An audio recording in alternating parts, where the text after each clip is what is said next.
Thank you, Fee, and good evening, everyone. I come to you this evening from the traditional lands of the Bundjalung people here in the very stoggy far north of New South Wales. I also come to you this evening in a not unheard of but relatively unique position. Somewhere within me currently reside both of the viruses responsible for the two great epidemics of our age. I come to you today both with HIV, although you'd be hard-pressed to find that virus in me, and in isolation with COVID-19. And so with that, I'm grateful that we are not in a climate-controlled room together somewhere at UNSW today, but rather for this hackathon have available to us the technology of Zoom. Excuse me, the COVID, if I am a bit sniffly or gruffer than usual. On behalf of the National Association of People with HIV Australia, NAPWHA, I sincerely welcome and thank you for participating in this HIV Stigma hackathon. As the president of NAPWHA and as a person with HIV, I'm passionately aware of the impact stigma has on our community. There are close to 30,000 people with HIV in Australia today, and I guarantee that each and every one of us has a story to tell about how HIV stigma has impacted negatively on our life. Despite years of progress, despite successful treatment, U=U and PrEP, stigma still hangs over us and has barely budged in the 40+ years we've known about HIV in Australia. This multi-headed monster challenges the quality of life of every person with HIV and every facet of HIV prevention and care. The stigma of HIV prevents disclosure in almost every setting. It haunts dating apps, the negotiation of lust and opportunities for love. It stops people from testing and from seeking care, and it drives a system of laws, policing and media coverage that continues to discriminate against and criminalise us, characterise us as a threat to society and deny us our basic rights. And if we have other issues, if we are migrants or sex workers or inject drugs, then the stigma of HIV is compounded. Those old enough vividly remember the Grim Reaper advertising campaign that hit Australian television in 1987. That campaign was heralded for waking up the Australian public to the risks of HIV and is still regarded by many as responsible for one of the key successes in Australia's HIV response, that largely contained the epidemic in that first lethal phase within Australia's gay and bisexual, male and trans populations, and limited exposure to HIV for the broader community. What is not often talked about is how the face of that harbinger of death was not unlike the emaciated faces of people dying with AIDS at the time. Through that campaign, the very people who were suffering the most from the HIV/AIDS epidemic had been cast as Grim Reapers themselves. It was an unfortunate comparison which left a legacy people with HIV have been fighting ever since. I know I speak to the converted here. I know many of you know, but step outside our world and ignorance prevails.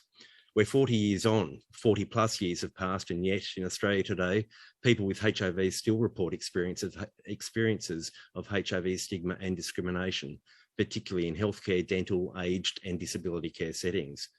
Ask the first stranger you meet on the street whether they know that when treated, HIV is no longer transmittable, and I guarantee you'll surprise them.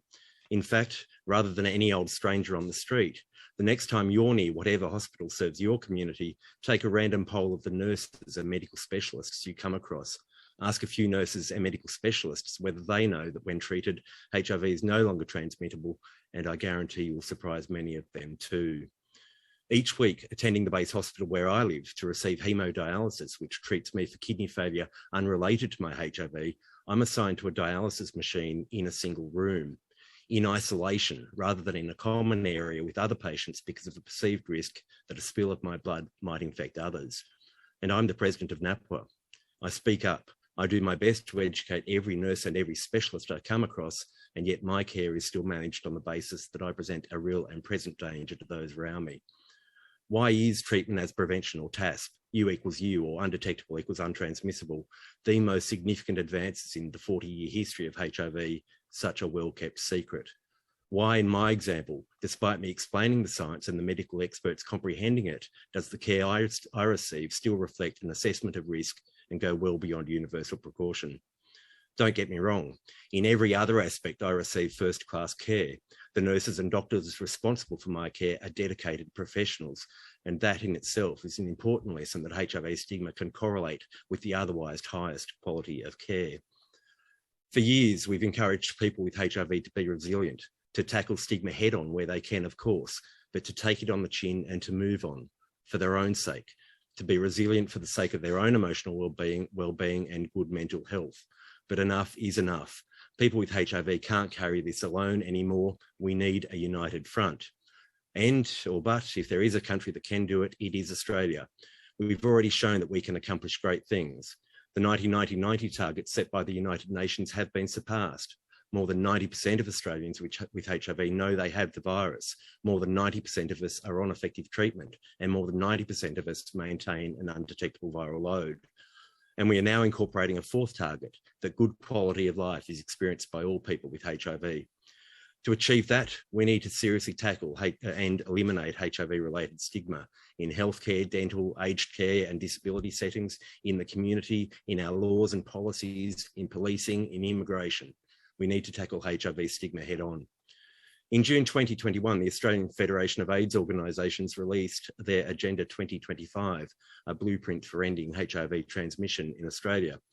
Agenda 2025 tells us that if we are to achieve the virtual elimination of HIV, which is within reach for us in Australia, we must achieve the target of 95% of people with HIV reporting no stigma in a period of 12 months.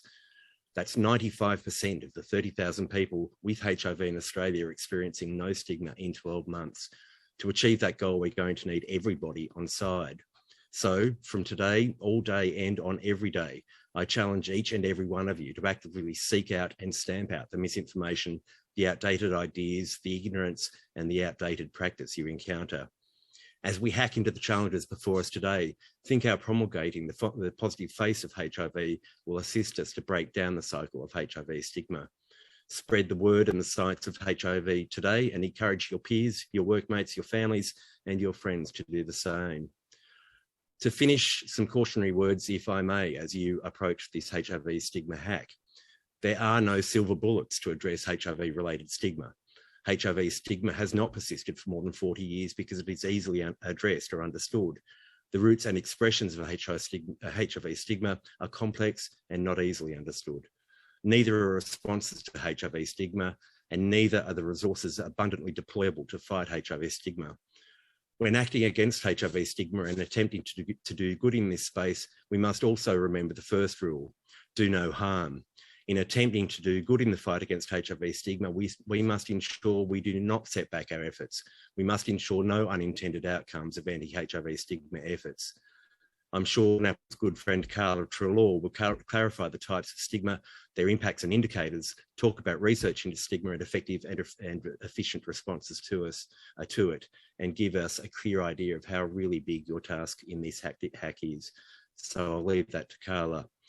In closing, I also want to acknowledge Gillian Skinner for her efforts in this space in New South Wales over many years. And I know we will be heartened to hear from Gillian how seriously the issue of HIV stigma is being taken in New South Wales. On behalf of people with HIV in Australia, some of who I know are in this audience, thank you for taking part in this HIV stigma hackathon.